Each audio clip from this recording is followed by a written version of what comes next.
Hello and welcome to the Listening Post's unboxing channel on YouTube. Today it is with great pride that I am unboxing Bluesound's PULSE soundbar. This amazing wall-mounted stereo is probably the very best description. This soundbar, of course, soundbars in general have been wonderful as far as complementing these larger televisions with some decent sound for the purposes of replacing the television speakers and in many respects replacing perhaps a stereo. And this is where this product really sits. It's that crossover between a soundbar and a wall-mounted stereo. When we take the feature set of Bluesound and the streaming services that it provides and the easy to access and utilize app control and HDMI audio return and eARC, digital ins and all sorts of things that you might need to integrate this with a television, and then an elegant design, you end up with a wonderful opportunity to take a television and a stereo and integrate the two in a living space. Obviously ideal for a smaller room perhaps, but this will actually project the sound so well that it will perhaps handle rumpus rooms and living rooms and other spaces that you would never normally put a speaker system. Nevertheless, very proud to share this with you today. So, the packaging.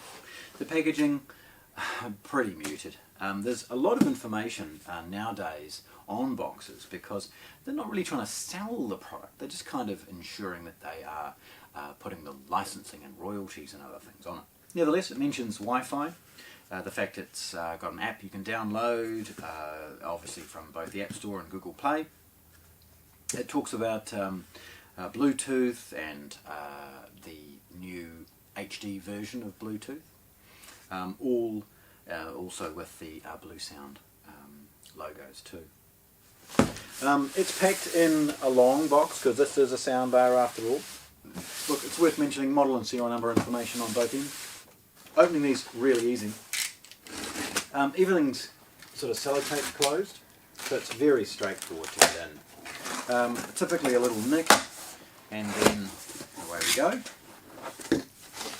And it reveals a couple of things. Firstly, an additional layer of cardboard to ensure that if you have been a little bit, a little bit lax with the craft knife, you're not going to damage the product.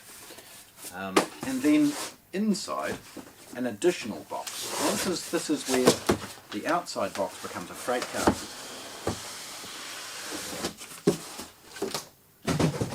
And inside we've got an awesome looking carry-handled, balanced little sort of shop-friendly design in the packaging now. It's the PULSE Soundbar 2i.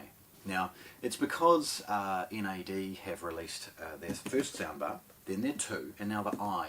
Now the 2 has been a cosmetic upgrade. The I has been a software and operating system upgrade. The two combined make this product astonishing for the price. And again, because it's like a wall-mounted stereo, it sounds astonishing for both music, movies, spoken word and television, Netflix, and all of those things that you might use them for. Opening these, pretty straightforward.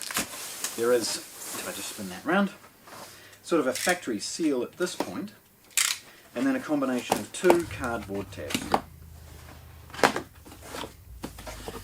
Opening it is essentially just sort of folding it over and rolling it.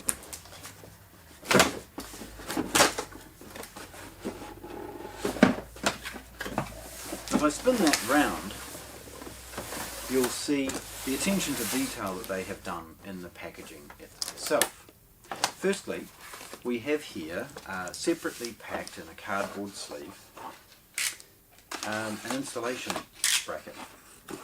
Opening that is easy with a craft knife.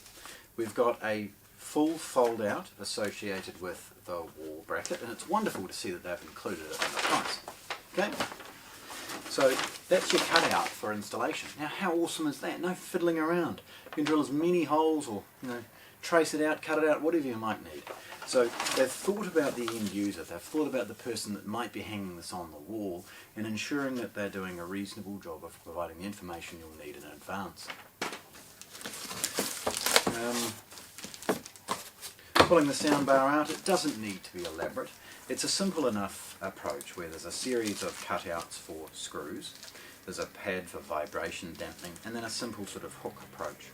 It's wonderful to see again that this is included with the product.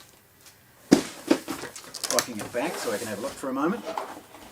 We've got a series of sort of folded cardboard packaging. Okay. We've got a basic sort of welcome and setup. It's a 4 to 6 page sort of indication of what you might see. And you've got the accessories which are in a box, but I'm just going to pause. It's worth noting that the bar itself, which by the way it lifts out of this, just give me a moment to get rid of a bit of folded cardboard and lift this out. And not so carefully, discard the box. The ends, again, folded cardboard. And I'm going to pause for a moment and sort of discuss the fact that with these products, NAD have chosen not to utilise polystyrene or closed cell foam or other very permanent materials for packaging. This is folded cardboard. Unfold this and it's flat, it'll go in your recycling bin. You could shred it and put it in your compost heap. There's all manner of things. At minimum, it will break down in a rubbish dump. It's not going to hang around as long as the likes of plastics and other things like that. Okay, to the accessories. The accessory pack is sealed with a little tab. Very straightforward to open. And that's where you see Bluesound's comprehensive user manual. There's all manner of setup and tidbits in here for the purposes of not only sort of getting things operating, but sort of advising you should you have a problem or two. International warranty card. And then we've got a few really cool things. Firstly, a Bluesound branded optical digital cable. A very basic HDMI for the purposes of audio return out of your television back to this product. We've got a New Zealand figure 8 power cord. We have got a network cable and a basic rudimentary quality 3.5mm to 2 RCA. In here we've got a series of sort of plastic caps and pucks. They're utilised for stepping this product off the wall or creating a series of feet for the purposes of any manner of different installations. And 2 heavyweight clip-in steel feet, should this be sitting underneath a TV. Now the product itself, it's stereo by nature, but there's a lot more going on than that. There's 3 or 4 amplifiers on board, and there's woofers and tweeters, all in an array. The inputs and outputs and codecs are all designed to ensure that whatever you are plugging into this product is going to sound wonderful. Again, it's stereo, but it also has a Dolby Digital input, not to try and create home theatre, but to downmix to stereo for the purposes of the Netflix and other streaming things that may have a better than stereo soundtrack. Anyway, we pause for a moment, we have a look at this product. Now, firstly, it's hugely elegant in its design. Look at its curves. It's designed at any angle to look appropriate. Soundbars and other things like that are designed to ensure that they can integrate with some of these lifestyle TVs well. Yet this is awesome as far as its performance. It's frightfully shallow for how good it sounds and how much bass it manages to produce. It's obvious from the very large amplification that they've integrated with this sort of 100-120 watts or something on board, that they've chosen to overdo it rather than underdo it and leaving it screeching. It's got a series of tweeters, mid-range and bass drivers.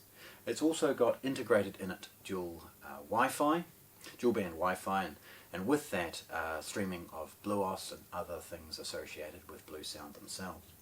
It's wonderful to see again all of these features in such an elegant soundbar. Okay, now if I can catch the light properly, we'll start with the fact that they've opted for a very elegant sort of badge-free design.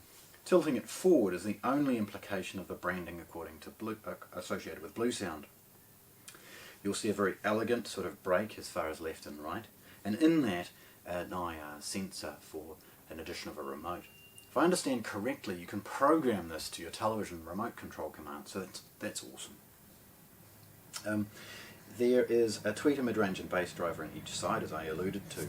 It's got a heavy weight, it's made of aluminium, and at the bottom a Bluesound logo as well, enabling you to install this way or this way, depending on the cabling and other things you may require. Up this way you will see for a moment the inputs and outputs associated with it. There's the figure 8 power cord, there's a basic tap button for standby, there's a local area LAN connection. This is always advised to anybody that's going to take streaming seriously, as you should be running a network cable to the device. There's a USB. Now that's mainly for USB music and other things. You shouldn't use it for large hard drives. That's what the network is for. There is a service port, an optical input, that's a simple Toslink, and audio. That's one of the reasons that they provided a 3.5 to 2 RCA, to use a nice compact analog audio input. There's a subwoofer output, and of course that can reinforce this soundbar with any number of different subwoofers, and then an HDMI in for the purposes of the audio return. At a glance you will see a little bit of branding, and please hang around for some photographs. I'll put the feet on and all those types of things so you'll get a look. The rear of the unit is curved and it has the slots carved in it for the wall bracket, and it allows it to be integrated either upside down or right way up, whichever way you might choose. That's where the 2 feet click in place, and again hang around for some photographs where you'll see it. Again, extremely elegant. The ends are rubberized and they're tapered, and with the Bluos logo just quietly, sort of subtly in there. So there we have it. NAD Bluesound soundbar 2i, unboxed here at the Listening Post in Christchurch, New Zealand. Thanks for watching. If you want to see more, subscribe to our channel.